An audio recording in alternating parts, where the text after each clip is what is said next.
Welcome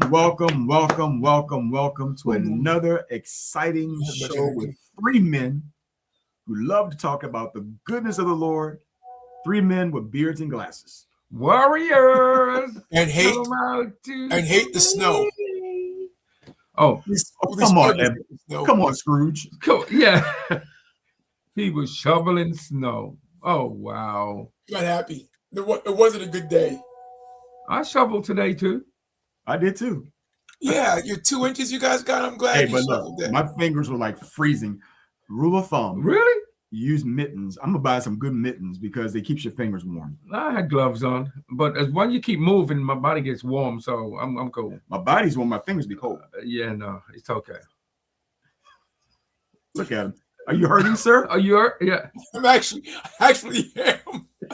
Wait till tomorrow. Go put yourself some big day on. My arms. 4 hours. It took me 4 hours. I started at 1:30. I started at 2:30 and finished till 6:30. How many breaks did you have? Breaks? What breaks? I would stop for like 30 seconds. No, bro. Yeah, it is. It was no fun. It was hard. It was crazy. I told you I had 16 inches. And in some places it was more because the wind. Oh my God. And then what makes it bad is there's 4 cars because my daughters have their cars in the driveway. So I would think it would make room, but it doesn't. It just makes more snow. Because when you clean off the cars, you gotta deal with that. It was whatever. I mean, you tell your story. I'm trying to set the mood for you, man. Whatever, I don't care. How was your weekend, guys? How was your weekend? I'll just set the atmosphere for your snow story. So you know, turn off now. Okay, I get it. How was your weekend? Good. You guys are.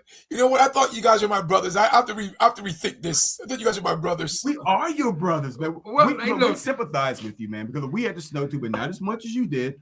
We were out there as well doing what we needed to do. Yeah, and on Saturday, once again, my grandkids, Samara and Eva, had another track meet, and this time it started at 7, and I didn't 7 a.m. and we didn't leave until 7 p.m. Track meets are a dog, man. Yes, they are, man. And Eva had 3 events. The long jump, she came 3rd or 4th. She did the 200 again, and she came 2nd. And she did the 400, and she came 2nd. Very good. Yeah, so it's that. But the thing is, right, the very last races were the 200 meters. And both of them are in the 200 meters. So it's like... That's how you do it in both? That's how you do it in Maryland? No, they started off with... like the 3,000 meters first. No. But usually the last race is normally the 4x4. No. Oh, so, yeah, but they don't do too much relays. I haven't seen a relay yet. Now they may have on Sunday. They have 2 days, Saturday and Sunday. And of course, I don't go to Sundays, so they might have the relays on Sundays. But yeah. So you go to the 3,000, the hurdles. Then this is how bad it is. So they have heats that are like 16 heats in like the 400 meters. The 200 meters, they got like 27 heats. So and it's like your daughter or your grandchild, they in the heat number 22. It's like, oh, come on, man. But I will do it again. Do they run it twice where they run it their heat and then the top 6 times? No. You run once and you check your time. Your time will get you through the next round. Yeah. So no, I'm saying, but they do rounds though. No. So Saturday they run. Yeah, you look at the time. All them heats, everybody in that heat, whoever has the top times will go through the next day. Right. That's what I'm saying. It's only 2. Yeah. The way we did it was you had it was all on the same day. So you ran the 200. The top 8 times ran the same day later on that day. Same thing with the Eva, Samara, your grandfather will do it again. And again, I have no worries at all. Yeah, They, I hated and track. hopefully when they grow up, they can push the buttons. They can share, like, and subscribe, knowing Yeah, that their grandfather, their two uncles are always on there, giving them kudos for whatever they do. But tell your friends too at your yeah, school. Yeah, tell your yeah. parents. Well, Tell yeah, and then yeah, let me and Mark talk about our weekend. exactly. You're welcome. Hey, What we talking about, shoveling? I just spent mine at the hardware store basically. So I was at the Home Depot. I said to him, what did you do the weekend? Home Depot. Oh wow. That was my weekend, man. Home Yep. Depot. They got his face. They got his face. They got a picture of him up there. Live subscription. He's on the wall. Well, it's funny when I walk in, they know who I am. That's I like when you go into the establishment, they know who you are. He's on the wall, man. I don't know about that one. It Oh, depends yeah, on what establishment. I do. Yeah, I do. It depends on what establishment. 7-Eleven. They know me. 7-Eleven. Oh Lord. All right. Well, my weekend was great. Let's go to the show. We used up a lot of time. Let's get to the show. Right. So tonight, since we're concluding, of course, Black history never ends. No. Black history would never end. But this is the month that's set aside for Black history. So this is the last Monday of Black History Month. So we're talking about, are we seeing the signs of reliving history? Now, what we mean is that looking at I can use the word political uprest they were in, it seems that everything is pertaining to what African Americans have achieved over the years. They're trying to reverse it as if it didn't exist, or they're making it seem like it's null and void. Not just African American. We'll look at Native Americans, anyone that's not European, white. I was gonna say, not Europeans. Am I not? That's why I had to capture myself. What? What you say? Yeah, that's a good one right there. Yeah, and we're also dealing with that are we going back to a time when we're not relevant, right? Mm-hmm. They're trying to make us not relevant, make minorities not relevant in this country. Is that happening? Do we see that happening? And I will start by saying I do see some signs where they are trying to make us not relevant, i.e., getting rid of DEI, getting rid of a lot of, I heard it was 308 books written by Black authors that have been removed from the library. Yeah. And so and we have the these Black Lives things Matter. He's the one that was printed down on the ground, and they took that up. But a big shout out to the mayor of Philadelphia, who had the memorial put back at the president's house. I was happy about that because they sued. They sued the government. Yeah, they sued the government. Right, but they were able to get it put back in place. I applaud that. That was a major step right there. It was, and more of our leaders have to do pushback. Exactly. But let's just get into what we see, and then we'll talk about maybe some of the solutions that we feel can happen. But let's talk about what we see. What do you guys feel deep inside when it comes to, are we reliving history? Are we going back to when we were considered not relevant? I think we are, because it seems now that people are not afraid to show their true colors. And the thing that hurt me is that some people that I went to high school with, they were cool and everything, until I look at what they're posting now on Facebook. I literally had to defriend some people. I'm like, oh, you're showing a side of yourself that I never knew existed. Let's talk about it. Where are they showing? Because they're showing a racist side of them that was not there while in high school. Like, maybe it was there. Same things. It's like, maybe it was there the whole time. Maybe they suppressed it. But now that you got somebody in the higher office that's allowing it, now they say, okay, well, the highest office can do what they're doing. I can do what I'm doing now too. And it really hurt, because some people you thought you were close to, like, wow, I did defriend them. Yeah. My biggest thing is that people sometimes don't know what they're saying. That kind is where your ignorance causes you to become racist, right? That's why I was asking you what was being said, because sometimes people say some things that are just ignorant. For instance, somebody may say, oh, it's unfair that me as a Caucasian have to be my resume doesn't have the equality as somebody else's resume. Somebody else may get the job because they're black or because they're a minority. Mm-hmm. They may just be hurting because they didn't get the job. Maybe you didn't get the job because you didn't get the job. Mm-hmm. Not that you deserved it. Maybe the person was just better than you. But because you saw color, you now equip that to, oh, you got it because you're a minority. It's not always the case. But you became racist because you saw something and then you spoke about it. That's what I'm saying. Sometimes people just say stuff. Well, like one of the people I went to high school, one of the statements they made when Michelle Obama and the Obamas then left the office, and of course the other person came and said, "Now this is what classy ladies look like." Wow. Well, see, yeah. I was like, wait a minute. You can't even put the two in the same category. Not even close. Not even close, man.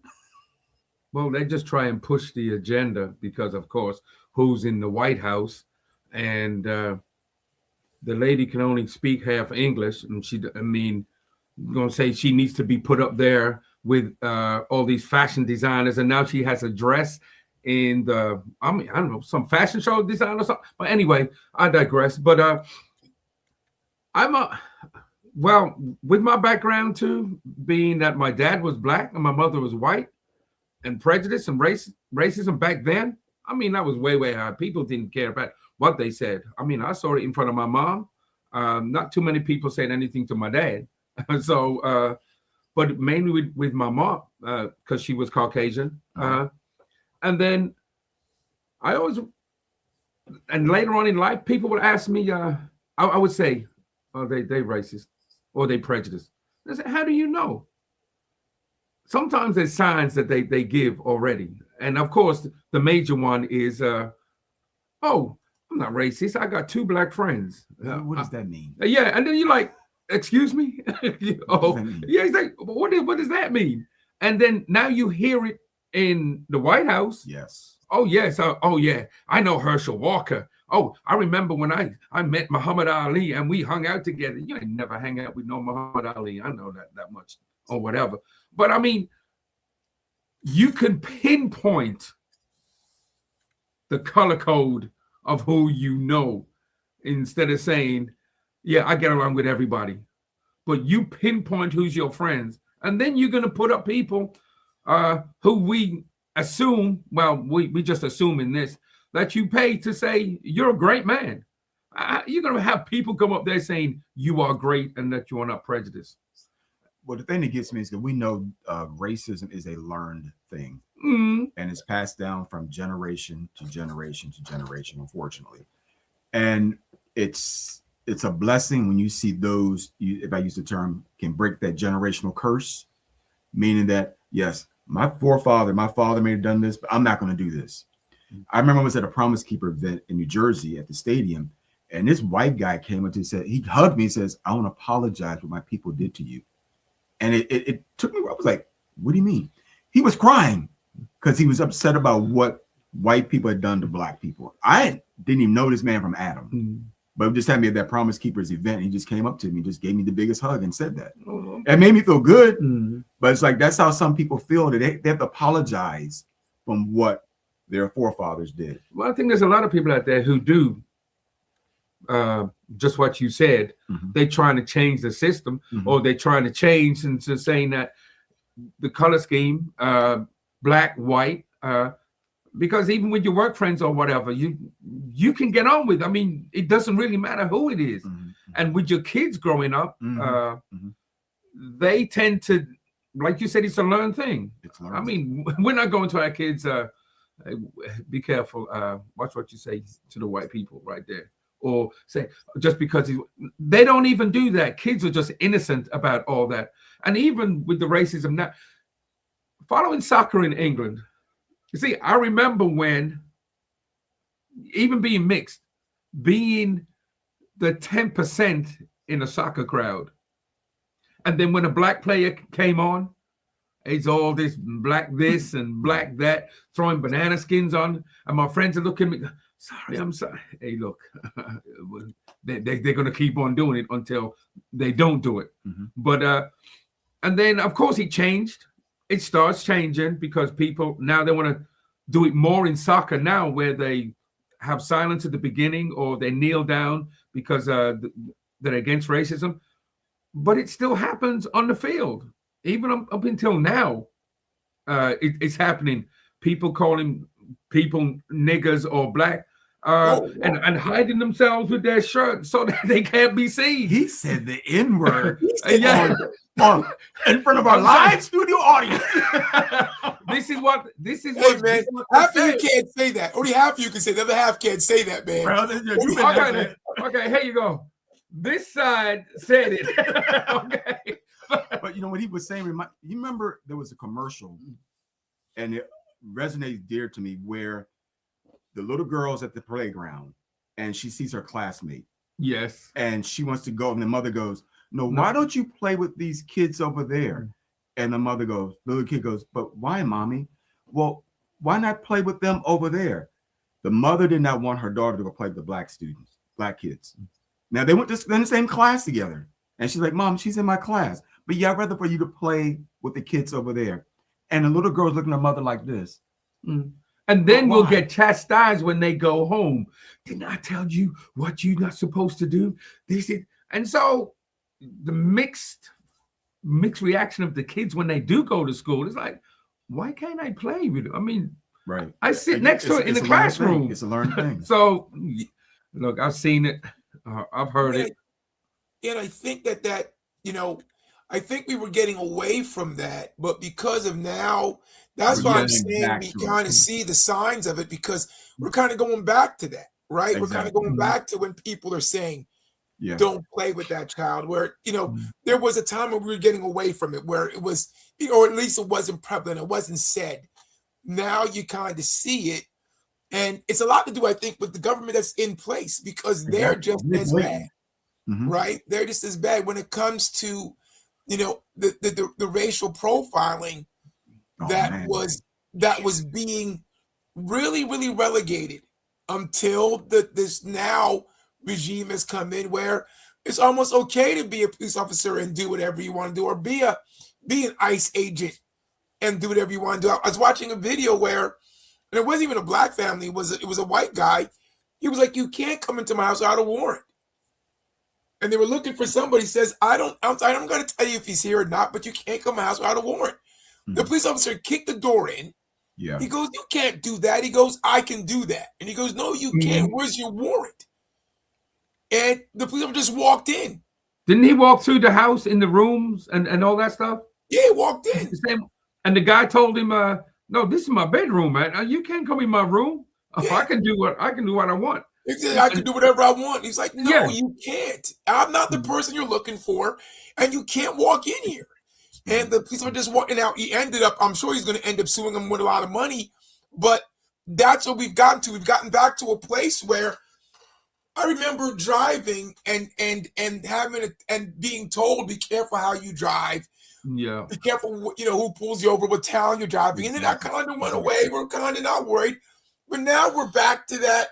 I'm kind of worried where I drive, because if ICE pulls me over, they don't have to have a reason to say I'm not a citizen. I can show my ID. They just say, "No, I'm taking you away." Right. And send you where? Yeah, but it's like it's relevant now that you have a camera or you videotape it or do something, because if you don't, could you imagine how much of these events that's happened, these racist events that happened, if they weren't caught on video?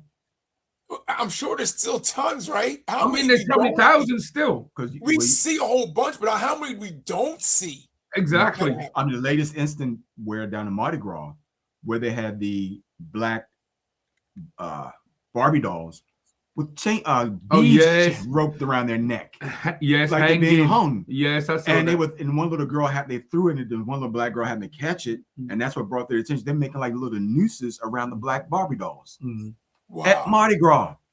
So these little things that are just all coming up now. It's I mean, you hear about nooses being hung in workplaces, and they try to say, "Oh, that's not that." It would just say a knot display. Yeah, no, really? no. They say, "Oh, we were just joking." No, it's no joke. Yeah, I mean, it's no joke. They don't see the So it's becoming weary, and I brought it up, and I bring it up because I think that this is kind of where we need to go, right? We need to get, and folks, we want to hear your comments. We want to hear your questions. Throw them out at us. What your thoughts are.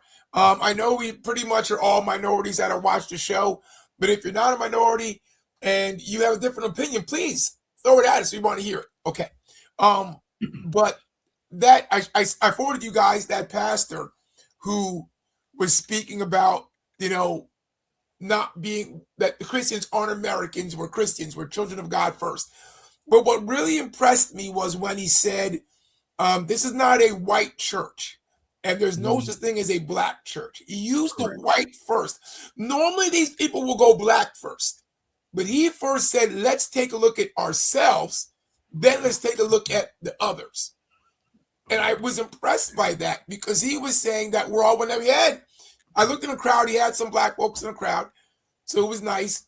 But he was an older man. He wasn't a 30 or 40-something-year-old pastor. He was probably in his 50s or 60s. So he lived in a time where he could have been easily prejudiced or racist, but he showed that the love of God was more important to him than any color. And I believe that's where we have to go to really get out of this mess that we're in. But unfortunately, we have Christians who are there too, right? We have Christians who do the same thing I remember when Trump was running for office, there was one pastor talked about the black church needs to step up or whatever, something so crazy. I forget who it was. I think it was a Swagger. I think did it. If you guys remember. It was him. It was him. Yeah, it was crazy. But that's where we have to go is because we are regressing. And the only way you're going to get out of regressing is to make sure that we as a church unite. And then, of course, you know that in a few minutes or later on, you're going to get that State of the Union address. And you know he can't stick to... Huh? It's tomorrow? Oh, my bad. Yeah. Well, it's coming tomorrow. And you know he can't stick to no agenda. Oh, it's going to be horrible. For one, I'm not going to waste my time watching. Oh, he's going to tell him. He's going to get fact checked. He's going to tell him at least 100 lies. Yes, and then of course he's going to talk about his tariffs. So and then the whole agenda of trying to inspire America into doing this will be just down the drain. But it really hurts when you think about we are going backwards. I mean, thinking about what our civil rights leaders have done to get us to where we are, and as if none of it actually happened. I mean, you look at what the Rosa Parks, Jesse Jackson just passed away. People like that. They wouldn't let him be buried at the Capitol. Yeah. They would not allow his body to lay in state at the Rotunda. That's so stupid. Crazy. And so that's okay. You look at what all of those who try to pave the way for us, and it seems as though they're just snatching the rug from underneath of us. It's like you have no rights anymore. And the whole voting thing now, which is getting crazy, we have to show ID to vote. I mean, come on. You're gonna need your passport to do that soon. So, go ahead. Okay. Yeah, I agree with you, Mark. I think that we are seeing a regression from the White House down, right? The White House, the state, the secretaries of the departments, his staff. I mean, first of all, staff is horrible. The things that they do, the Department of Justice and the Attorney General is supposed to be following the Constitution. They don't follow the Constitution at all. They do what they want to do. They talk what they want. Well, they're not qualified for all their jobs. And if you look at if you look at his staff, not even the African American person is in the picture. Mm-mm. You just look at the staff. Period. Well, Yeah. the thing I think the thing that really hurts me is this: these elected officials were elected by their constituents, and it's like you're not upholding what you said you would do. Right now, you're being bullied by someone, and you're forgetting about those who put you in the office, and that's the thing that irritates me. But these guys that, okay, so you win election by one of two ways, because there are certain towns that they don't care. True. Right, your name. You don't even have to run anymore. Your name's gonna win. There's a lot of people that have been there for a long time. True. And they're gonna win no matter what, because people don't even listen to what they think or whatever. They just put them back in. As long as they're well off. People don't change until something gets them. Right? So now that this country, things are hitting people, we see changes. We see people that would normally run retiring because they know that, hey, it's coming. Right? But we have been regressing so far that I think, one, the black men that voted for Trump are regretting it. The Latinos that voted for Trump are regretting it. The younger generation that thought that Trump was going to come in and do all these things like he said he was going to do on day one are regretting it. So now they're going from a Republican side to voting in Democrats. Here's the problem. The Democrats are too liberal for a lot of us, right? And we got to deal with that side of it. So no matter what, we as Christians are going to get hit. But the question is I'd rather be hit where I can make a choice rather than being hit where you're making a choice for me. And I think we're coming to a place where they want to make choices for us. And I cannot tolerate that. Right?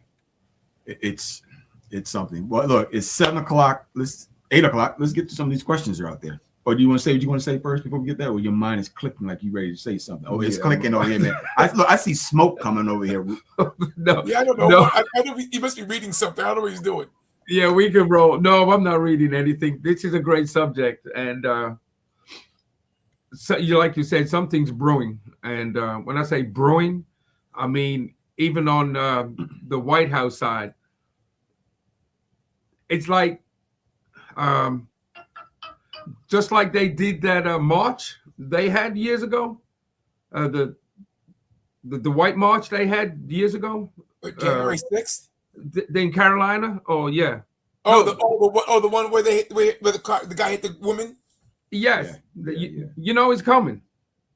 I just think he's coming because he's just good. Building up, and the man in the house, he's the leader of it all. So, well, to his point, it makes it seem like we're setting ourselves up for another civil war. Yeah, that's what it seems like. Yeah, but it's a civil war that I think is going to be more detrimental to the individuals, the public, than it is going to be to the armies fighting. Absolutely. So I don't know if the army's going to fight. I don't know if the U.S. military is going to back the president, right? Because Simon, say your part, then we'll get to that in a minute. I'll get to my point. Hands of God, push the button, them. Push the like button, the share button, and the most popular button on your computer. Subscribe it. Just push it. Several times. Push that button. Just to help us. We love you. Jesus, we love you. We love you. Let's go. And so what I was saying was that I see that the generals were kind of like saying, we are not supposed to do our citizens any harm. And that's why he had to stop sending the National Guard, because the leaders were like, this is bogus. There you go. Now we have to go get the Border Patrol and ICE to come in and do all this stuff, because the generals are. So I don't know how Civil War is going to go, because I don't know if he can have the army will back him. I don't know. It's hard to say, man. Because first of all, the guy Pete Hegseth, he's an idiot, so I don't know what he's going to do. Oh my God. That's another show by itself. That's just one of them. There's a few more. I mean, Lord have mercy. Yeah, Cash Patel out here, man. Cash Patel is the head of our FBI, and he's drinking beers. I know. After the hockey thing, I was going crazy. Exactly. Yes. This guy is supposed to be leading our intelligence committee, our intelligence community, and he's as stupid as a wall. So Question. Matter of fact, he's dumber than the Dallas Cowboys defensive coach was. Ooh, that's dumb. That's pretty dumb. That's dumb. All right. And you know the comments is like, everything you just said has made everyone else stupid. And you know, that movie. I'm gonna get the line for that. Yeah, go ahead. Deacon Al, good to see you, sir. As One usual, of our faithful viewers. Good evening to you, man. Oh, Simone. Oh, yeah. Yes, they do round. Top 8 go to the next round. Yeah, that's okay. That's all it goes. Okay, top 8. Yeah, that's okay. So, yeah. Good evening to you, Keith. Good evening. Yeah. How's your gloves, Keith? Well said, overseer. Point overseer. Point overseer. Is this the overseer show? Okay. Thank you, Deacon Al. You're right. It is a generational curse. Yes. Oh, point mark. Point mark. Point overseer. Simon, you need a point. Oh, I'm not gonna get no points. I know that for a fact. Oh, I got 2 points. My daughter came on, so that's a point for me. There you go. Home. Now, you just said home. Now I don't know what you mean by that. You making this your home? And if it is, we are. Are you saying you're home because you're back? We've been seeing you in a couple weeks. You're saying you're home. And so welcome back. Warriors United. Oh, he's talking about the State of the Union speech, 100 lies. Yes, that's guaranteed. There's going to be at least 100. Guaranteed. I like to hear the fact check afterwards when they have them. It's going to be 2 hours because they're going to be fact checking everything he says. Oh, and I like this comment. I said low IQ last week. I meant no IQ. he refreshed himself. I love it. Wait, you know what? Didn't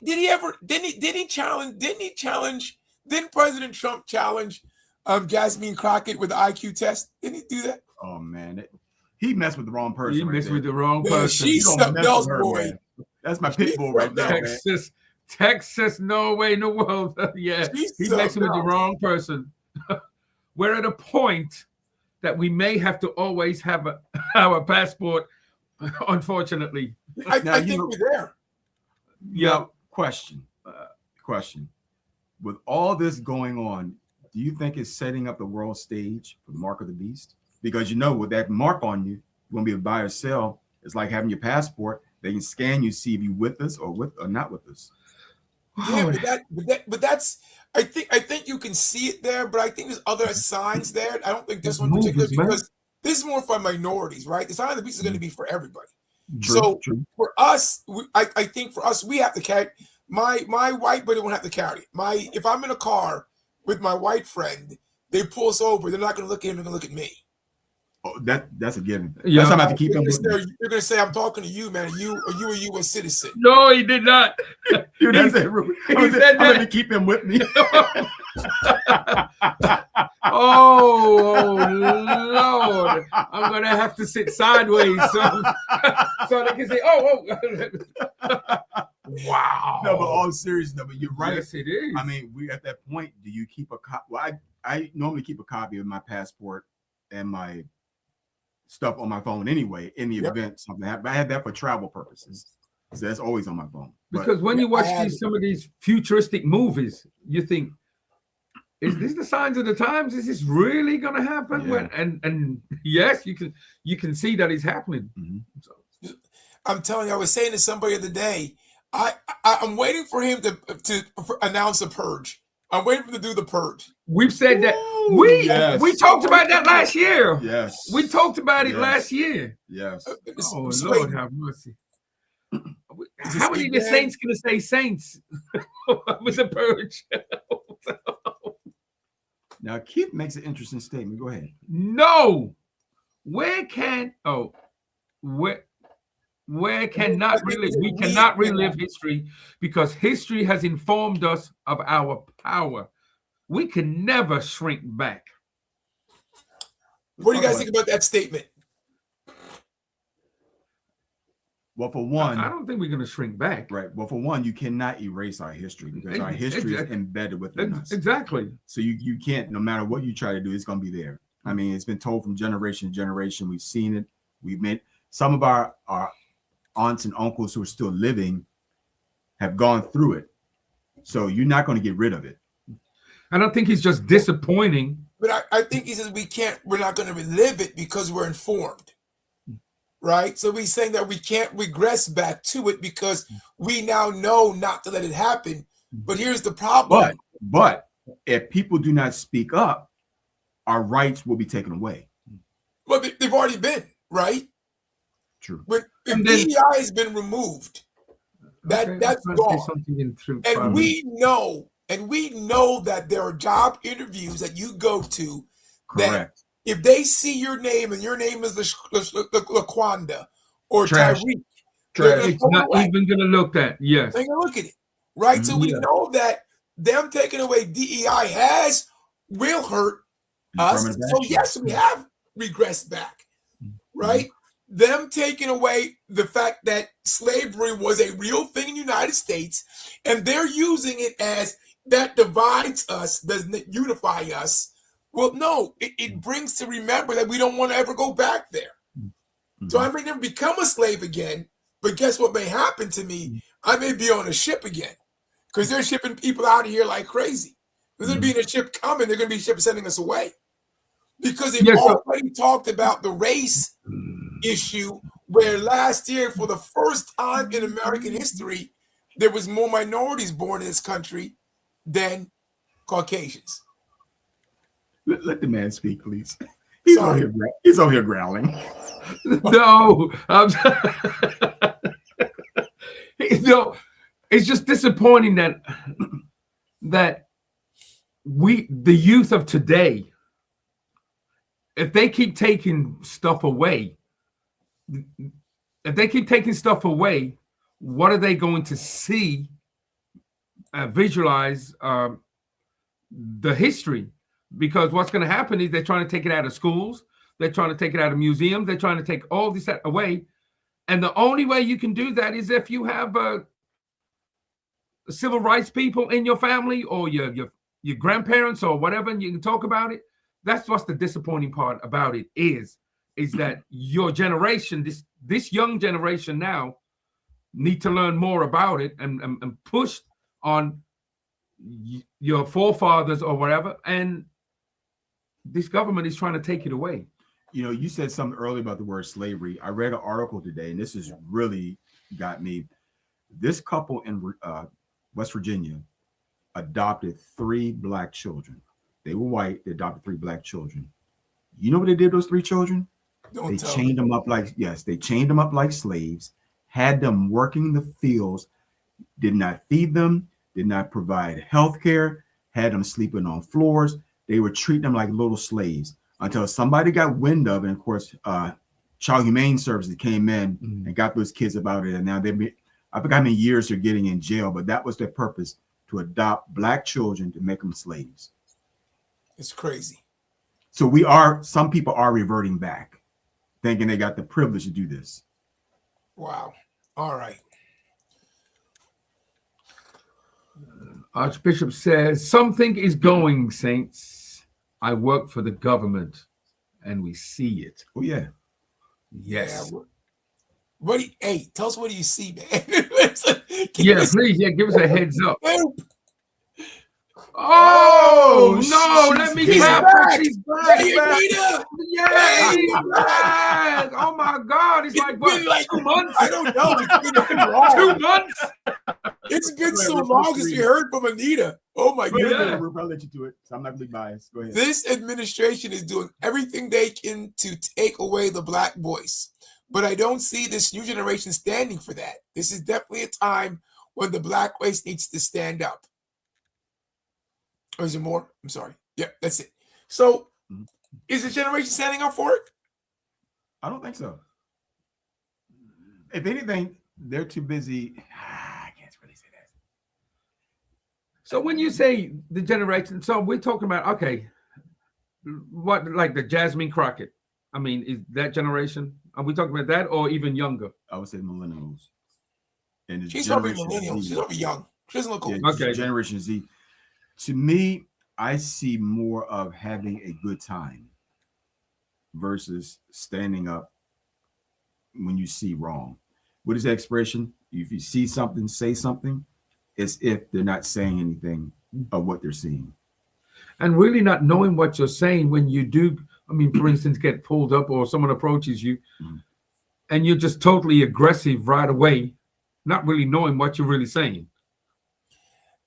I think that they are though. I think that they're aware, because they are apt to speak out. But I think it's more so they're aware when it happens in their surrounding, Mm. right? Oh, Because they did the Black Lives Matter movement. It wasn't us. It was that generation. It was the millennials that started that thing. And and it was the young ladies that when what's his name, when Biden won, that she gave the, what was she, 18, 16, 18, whatever she was, did the poem.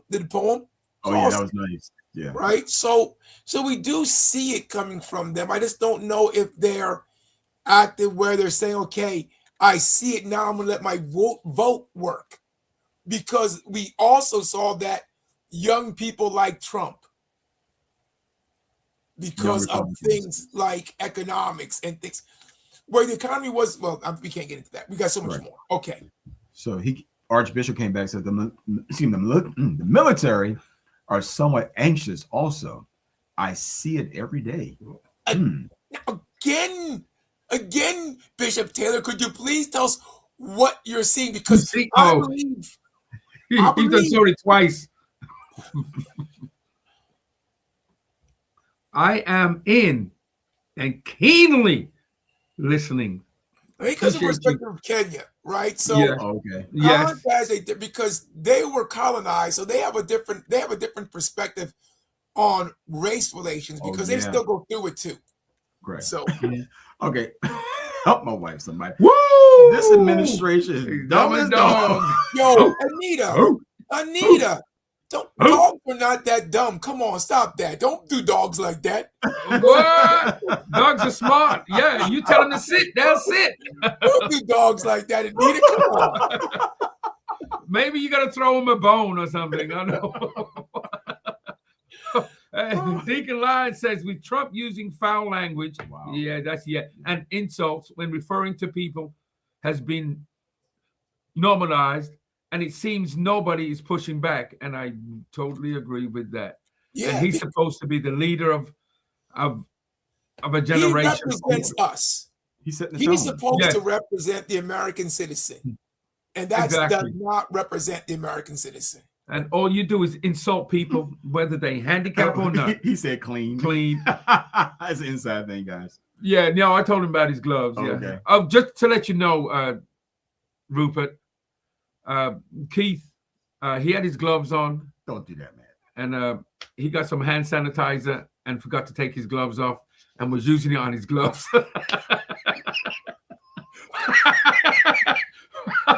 So now the whole world knows now. We so popular. Yeah. Guys, James, you're a geek. Guys, would you believe it? South Carolina is allowing the Reverend Jesse Jackson to lie in state I here. read that. Yes. Yes. That's awesome. Yeah, in Chicago as well. Exactly. That's awesome. South Carolina's a big deal because South Carolina's the South. Right. And for them to do it, Chicago, Illinois is one thing, but for Chicago, South Carolina to do it, it's a big deal. Now, if Alabama and Mississippi do it. I was in Alabama. Woo! That made headline, man. Ouch. Ouch. Okay. She says, I agree with Brother Keith. America wants to hold us back because we're very smart and know how to survive and still surviving. Yes. We are survivors. We are survivors. True. Okay. British. Laverne Barnes is becoming another. He's becoming our Yes. next Ken. He's becoming our next Ken. Yeah. Oh, yeah. Oh, hey, guys. Is it possible for you to switch to Tuesday nights? Come on, sir. Because Monday nights at 8 is oh my no, you did not. Oh no, he did not. You see what he says? He goes, "Oh, I mean prayer time. WWE. Oh, I mean prayer time." LB, Laverne, my brother, you. Oh, there's more. Uh-huh. I've said it over and over, and I'll stand on it. Donald Trump makes George W. Bush look like Malcolm X. I like that statement. It's true. Yep. That may be true, but the last statement, Laverne. We'll come to New York to see you. Yeah, yeah. Oh, your sister. Your man. sister. My sister has joined us. It is only the government at fault? That's a question. Yeah. If our young people do not know enough, aren't we the older ones at fault? So she's saying if we don't pass down the information, aren't we at fault? Well, again, the statement I said earlier is a learned thing. If information is not passed down, what's the expression? Ignorance is not bliss. So if information not passed down, you can have a lost generation. And what she's saying, is it our job, the old generation, to pass on to the younger generation? Yes, 100%. 100%. I agree with you. Our obligation, but it's still the government's fault because they're taking away the book. So for those who do not have somebody like us to pass it on, you're stuck, right? So we can't do anything about it. So we would hope that there would still be books and movies and things being told about our story. Deacon Simon. Am I being chastised here? Oh, here we go. Deacon Simon, we must teach them as parents. The church must display Black history every month, not just in February. Did I say something? Well, that's what I said earlier. I said, Black History Month is every month for us. Yeah. So it's not just a one-time thing. It's every month for us. It should be, right? We should talk about it more. But here's the problem, right? Is it the church's responsibility? Responsibility. Is it our responsibility to teach about Black history? I would think so. Aren't we a church? Are we a Black church? Or are we the Church of the Living God? We're the Church of Living God.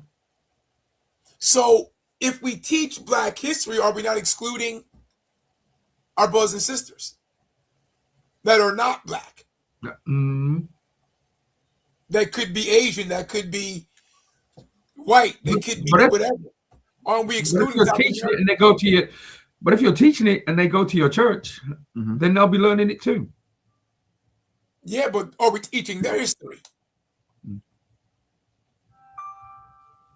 Are we teaching the history about South America, how Brazil was overtaken by the Spanish and the Portuguese? And are we teaching that history also? How they were enslaved? Are we teaching that history? Are we teaching the history of not only Blacks in the dark-skinned Blacks versus light-skinned Blacks in South America? Are we teaching about Haiti? Are we teaching these other things too? Or are we talking about the Black American plight? Most of the time we're talking about the Black America plight. Because that's what I'm saying. So because it hits us more because it resonates with us more here because we live here. So we're going to talk about what's going on here. We're not going to talk much about what's going on somewhere else. Of course, it's still Black history over there as well. I'm not going to dismiss it, but here's another story. No, I agree with you, but shouldn't we tell their story? If we have Haitians in our or in our congregation, should we tell their story? If we have Spanish-speaking folks, if we have other folks, you're able to tell it, I would, yeah, of course, if you're able to do so, then do it. But that's the problem. I'm saying we don't do it. Right? We don't do it.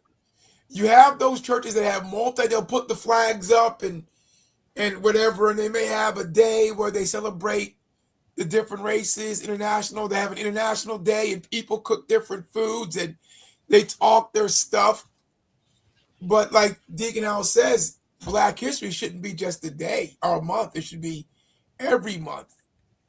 And I think that we need to figure out how the church can unite all the people that may come to the church and celebrate them, but not just International Day, but every week, every day? Or do we just say, look, let's celebrate the fact that we're the living God? Which one do we do? Which one do we focus on? That's my question, but that's okay. Let's get to other questions. Deborah comes back and says, also, do you believe that there is a critical division between black men and black women, as illustrated by the results of the last presidential election, where apparently black men voted in large numbers for President Trump? Mm-hmm. Well, we talked a little bit about that before. Black men are now being upset because they're finding out that they don't matter to President Trump. Mm-hmm. And I think that's now they're being upset. But I think that was more so not about Trump. That was about her being a woman. Exactly. I think. And I think that was a shame because that shouldn't be in the black men's plight. But we know it's even in the church, right? We see black women being slighted. Can't preach. There are churches that don't let women preach. Churches that don't have women, we started to have women bishops. There are churches that don't want women bishops, right? So we see in the church that there is still a slight where men have suppressed women in certain cases.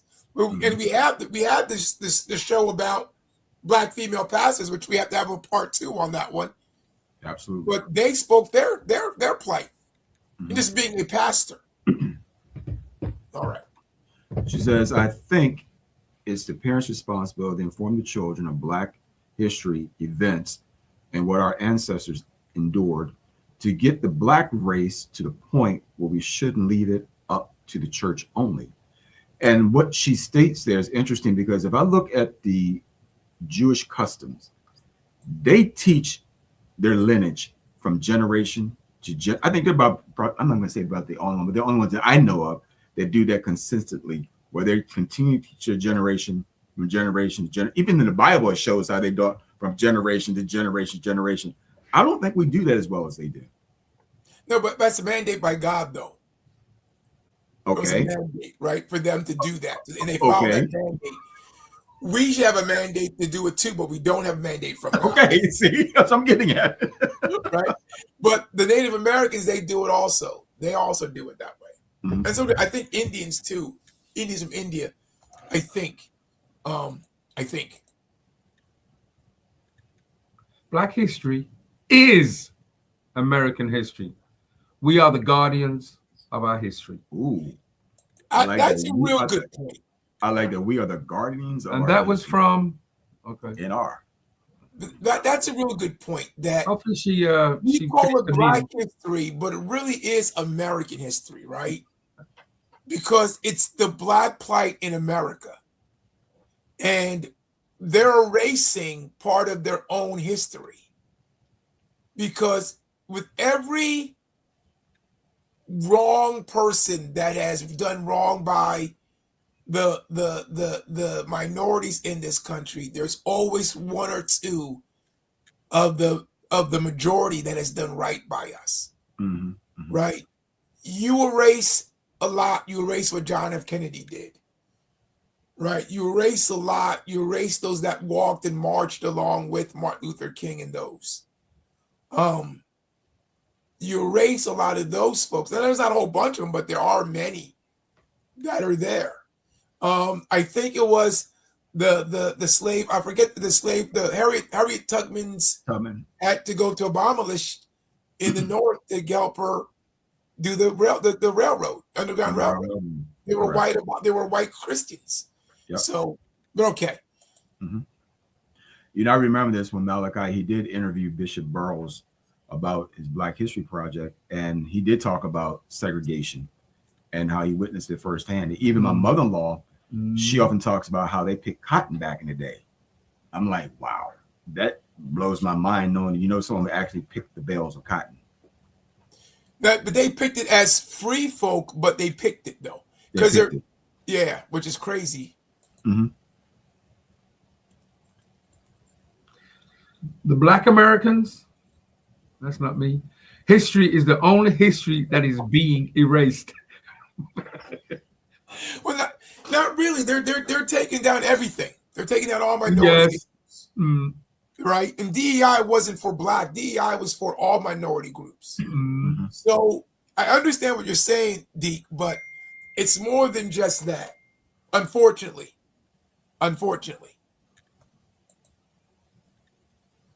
Me back to the British invasion. Mark. Yes, that's me. Just took the words right out of my mouth. History was handed down to the family from generation to generation, and not just in Jewish culture, in African culture too.